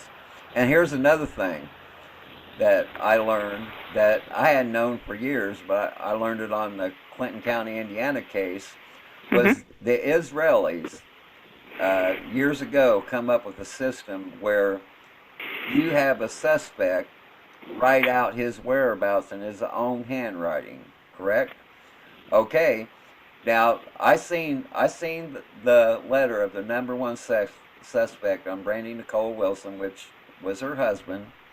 They had him write it out, and the investigator pointed everything out to me after I read it, and it was correct. And here's what I'm saying about when you have them do that, write their whole day's whereabouts. Okay, they start out like an hour intervals, then it's a half hour, and then when the dirty deed is being committed, they're trying to account for every minute to 5 minutes. And they're hyper. They're gone into hyper state, right? Yeah. So there is your window when the crime actually took place. And this has been proven over and over again. And there's several states in the United States that use this method, and there's some that don't. That's what gets me. And it's like a window into their soul on when the crime took place, because they're trying to account for every damn minute they can. So. Right. And so they're frantic. Exactly. And their own guilt. Yeah. And do you feel Teresa Dean's case may be connected to the abductions and the murders of Heaven Ross from Newport, Alabama in 2003, and Shannon Nicole Polk from Prattville, Alabama in 2001? Well, it's possible, yes. I mean, boundaries and borders and even states don't mean anything. Okay. And here's another note. Okay, police thinks there are common threads to all of these cases in the area, and one of the most common threads is where these girls come up missing. Right. These areas had construction work going on. So they was pursuing that this person could be a construction worker. Right. And so do you think that is a positive avenue to follow? It's understandable that they would go there, that they would, follow that along. But going back to Landers, what did he do for a living? You know what? I don't think that was ever said. Well, then they should be checking that one out. And I mean, he could have been on the construction crews. I mean, there's places where construction crews go from even state to state. And see, here's another thing that links these cases. These girls were Caucasian. They were 11 years old, and they went missing during the month of August from trailer parks on where they lived at. So, month of August. Yep. So what was they doing in July and June? That's what I'm saying. Don't know on that, and see, that's what I'm saying. That's another thing that links these cases. And so do you think the abductor is following a pattern? Oh, it sounds like it. Yeah, they all three was 11 years old, and they all went missing during the month of August, and they was all from trailer parks. Well, yeah. Now, here's another question. The only thing is that her body hasn't been found, and the other ones have. Right. There you go. And here's another question. How would the perp know that these girls were all 11 years old?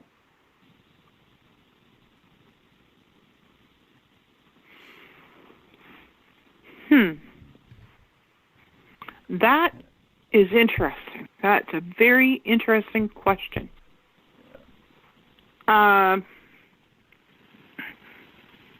Maybe body language?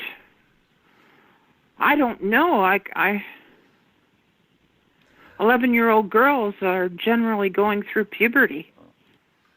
They may have pimples on their face. They may have.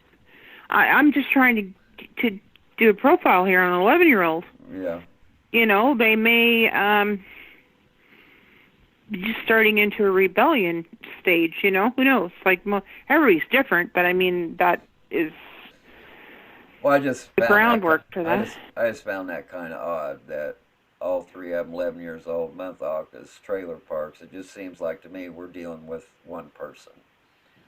Well, yeah, maybe he savors that age group. I mean, it's usually pre-menstrual, right? I mean, and not necessarily 11-year-old, could be, but yeah, interesting question. I have to leave it at that. Yeah, so do I, because that's a head turner right there. And now we're going to go on to case 8. Missing 7-year-old Carolina Rodriguez. On October 20th, 1999, around 7 p.m., Carla was last seen in the 800 block of Bonita Avenue in Las Vegas, Nevada.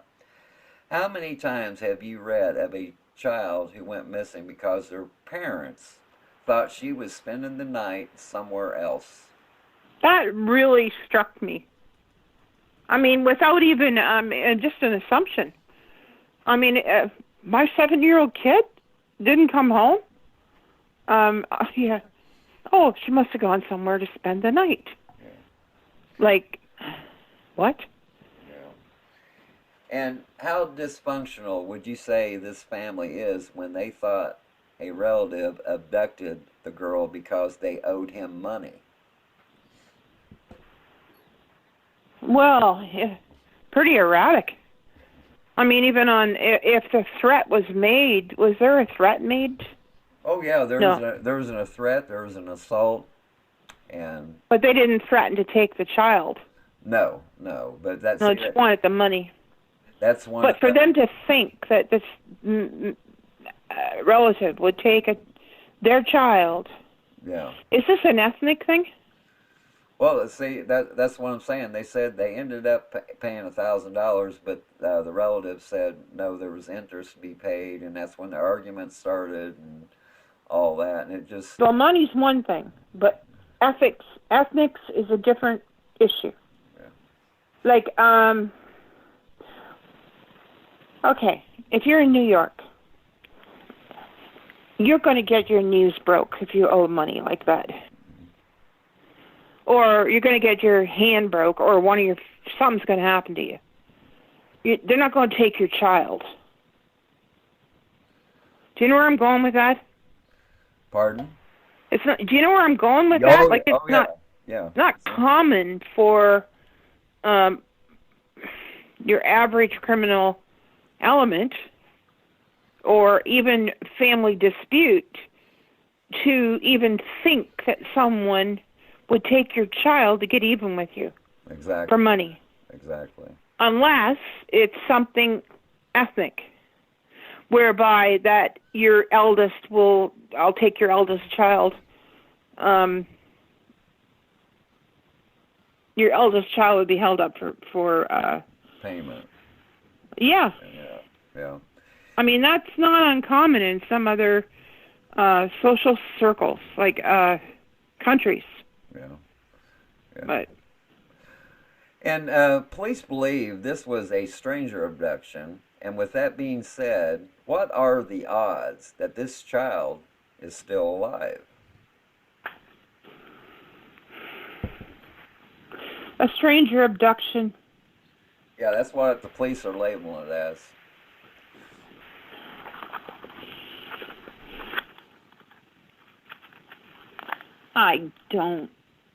I just don't think. I don't think there's a chance. Really, I don't. Either way. Okay. Unless the relatives sold the kid into human trafficking. Like, because you want money, right? And we're talking money. This isn't a personal issue of, my long-lost brother, Yeah.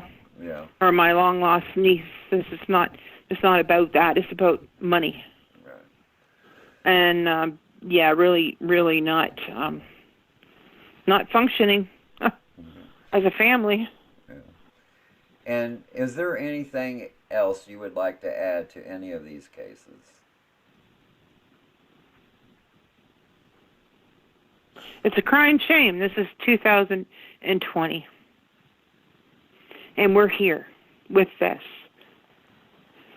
And they're there with that. And going back to your first opening pages here, and the numbers are awful. I mean, that is just, how can the 2,000 children a day go missing? Yes. Yep. This is the statistics from the National Exploited, Missing and Exploited Children. That's the statistics they have. And yes, it is mind-boggling, and that's what I'm saying. It's like open hunting season on our children, and us as a society, us as parents, we cannot protect our children. It's a known fact. Well, there's no justice system. Yeah. This is a legal system. It's a money-churning system. This is not about justice. Yeah. And until it is, again, if it ever was, I mean, I thought it was at one time, but it's not now. Oh, see, that's another thing. I mean, we got prisons full of people who got caught with marijuana or whatever, that didn't lift a finger against anybody. And you got women who are in prison because their husbands were dealing drugs. That's crazy. Yeah. You got children without a parent because of that. And see, that's another thing. When I was doing my internship, I was always taught in school that it was about rehabilitation on these offenders. Okay, when I was talking to one of the LTs in the prison system, and he started laughing, and he says, no, he says, it's not about rehabilitation anymore. It's all about keeping them behind this wall and fence. And I'm thinking, well, all through school, they're teaching us rehabilitation, Well, it's not true anymore. that's kind of like all the leaves are brown, and it's a sunny day. Like California dreaming. Yeah. Yeah. It's a dream. We'd all like to think that. I used to think that way. I used to think, oh, well, we just have to find rehabilitation for these people. They need to learn how to live. They need to learn how to live normal. Well, they're not normal. Yeah. Not all of them, but the ones that commit these horrific crimes right here. Yeah. These 8 crimes. Yeah, and see, a good case. Are just Go ahead. a small example of that. And if you walk down the street in any given day and you tell people on the street that 2,000 children a day in the United States of America are gone missing, they're going to look at you like you got 4 heads. Yeah. Because they don't realize that. The general public would find this unconscionable. Yeah. It's where you want to bend. You want to go to the curb and be sick. Yeah. This is not children. Yeah, that's the same way the statistics are at this time. There's over 900,000 people on any given year, month, whatever, missing on the record books, and there's over 40,000 Jane and John Does that hasn't been identified. And I've always said, you have all these missing persons, and you have all these Jane and John Does. Now, wouldn't you think that most of them missing persons are the Jane and John Does? Well, that's the whole thing, too. There's got to be specifically a nationwide database. Not, I know we've got it, NamUs, Yeah, NamUs. Yeah, we But- do have that now. Yeah. but it's But- not, it becomes geographical. It becomes, I don't know why, like when, okay, we find Jane Doe, and she, you know, there's a whole bunch of Jane Does. But we're going to say Jane Doe River. So we got Jane Doe River, and the DNA has been taken from that corpse, Right. and it's been put into the database. Right. This is in West Virginia, Jane Doe River. Now, it used to be thought that Jane Doe River must have come from Virginia. Virginia. Yeah. She's from Washington State. Yep. There you go. That's what I'm saying. Yeah. But the thing is, when Washington State missing person, Jane, is her DNA, her family's DNA has been put in. There's no crossover. There's no Tumblr. There's something. That's what I'm saying. They're missing something. There is no Tumblr. It's got to do with the interstates and all that. You have to, each state, I think, no, we need to get Todd Matthews on this because he would know. Yeah. There's another person who's involved with NamUs, but there's lots of people involved with NamUs. The Tumblr does not work nationwide. Now, I can't say how come, but I can only guess that it must be state to state. And if you wanted to check someone from Oklahoma in California, you would have to, if you're an investigator, you would have to get them to run it at that end. Yeah. See, And that, to me, doesn't even make sense. see, another thing is, not all these cases has been entered in the name. As a matter of fact, when it first came out, I was going through our case files, and I found 3 that hadn't been entered. And so we brought forth the information and everything, and what they do is they make sure that information is correct, and then they post it. We've had 3 of our cases that we had posted on there ourselves. And see, there's also a tracking system for that when you do that. So anything that pops on that case, even if they change a photo or a new lead or whatever, we automatically get it. And see, here's another thing. Okay, speaking about 1980s child serial killer David E. Penton, he was so bold that he took one child right out of her front yard while she was picking flowers for her mother. Okay. There was another child, 18 months old, on a park bench. Her grandfather was with her. He fell asleep on the park bench. He snatched that child up.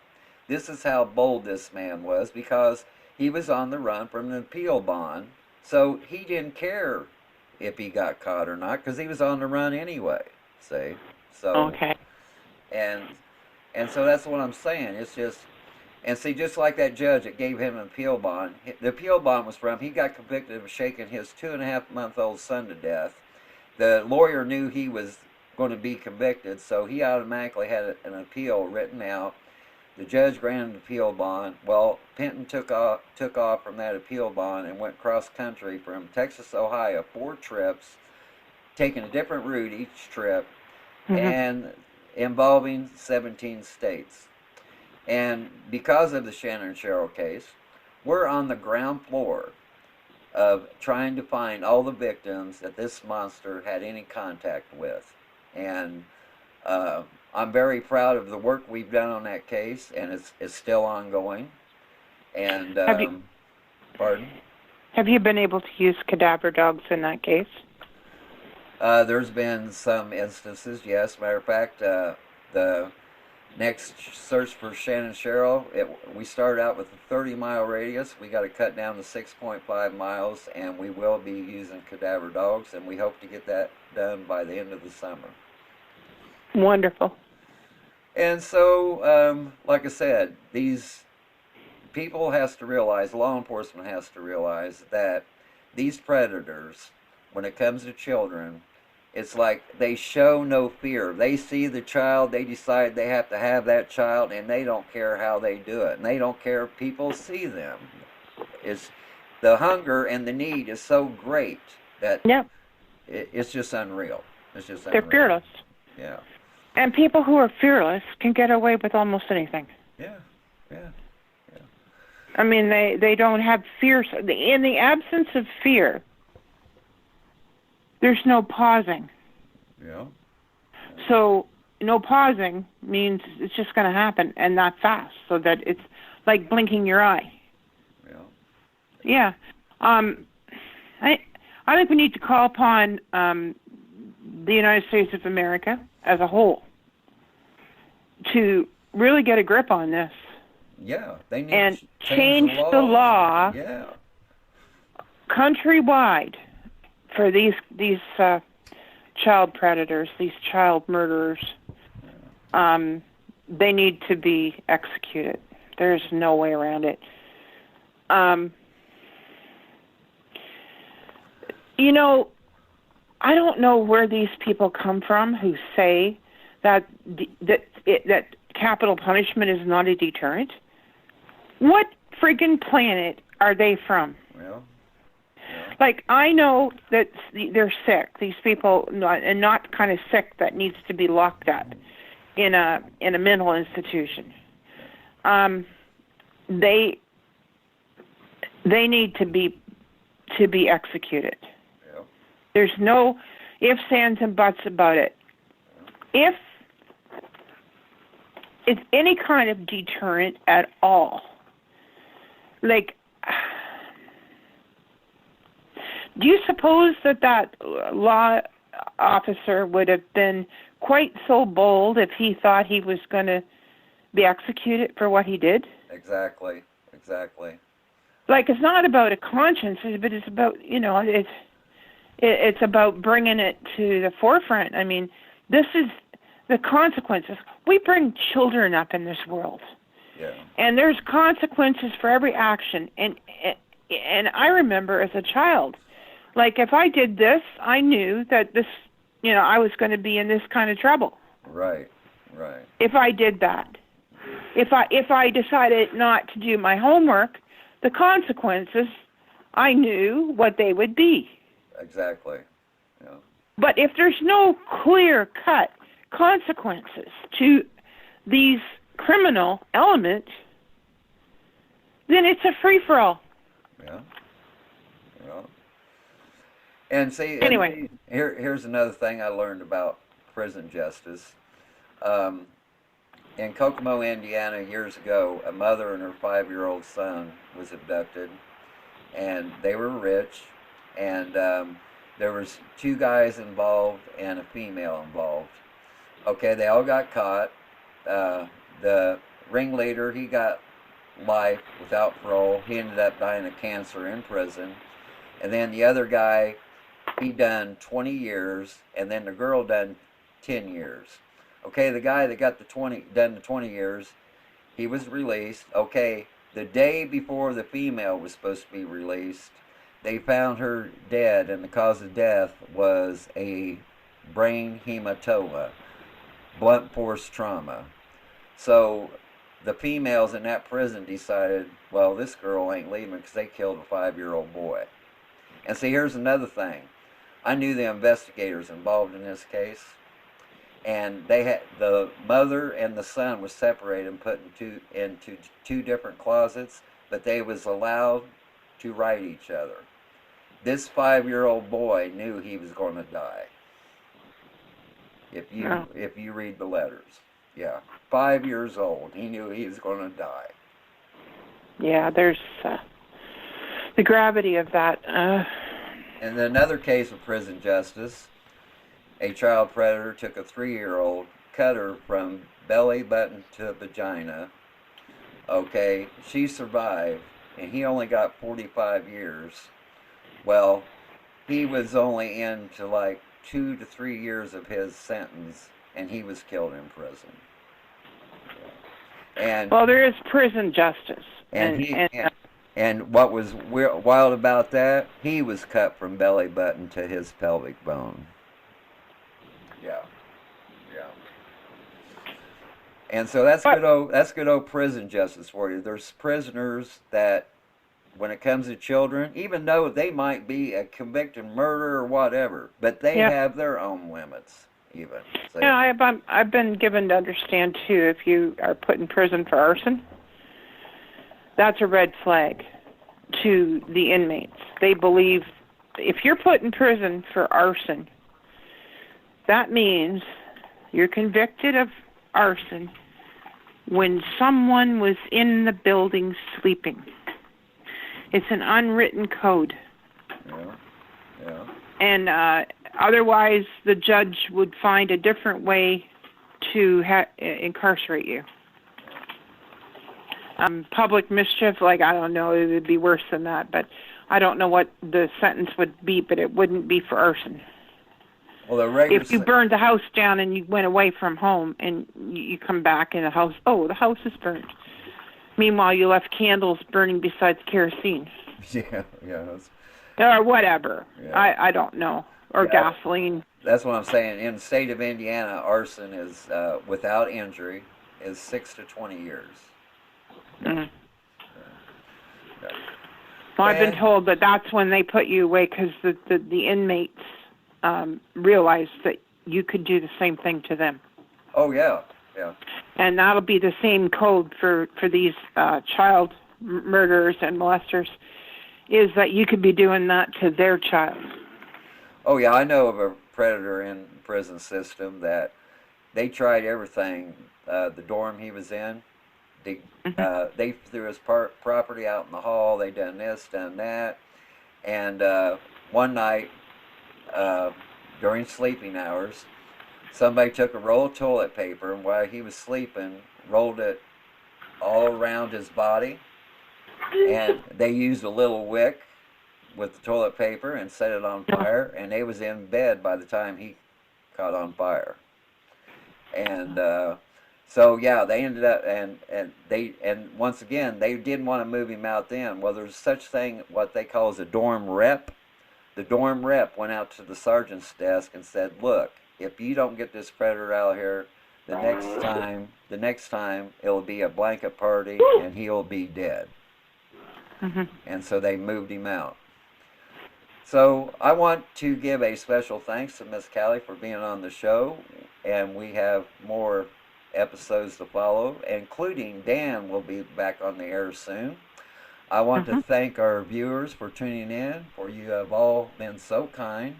I have a quote for our listeners. They always say time changes things, but you actually have to change them yourself. Andy Warhol. Always remember, folks, if you ever get bored with nothing to do, well, take a walk deep into the woods. You might be surprised at what you might find. That's the end of our MJ podcast, the series Deep into the Woods, Episode 7, Part 3, Children Who Never Made It Home. My name is Mark, and I was your host for tonight's show. Joining me was our co-host, Miss Cali. We say to all of you, good night from Plattsburgh, New York.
don't know.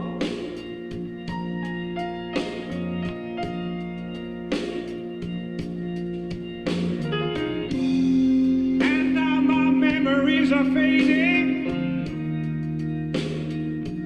like melting footprints in the snow.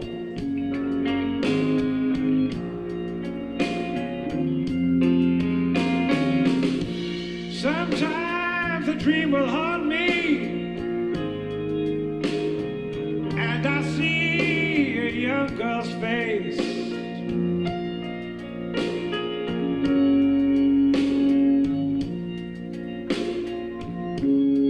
Was she once for real? And did she really share my space?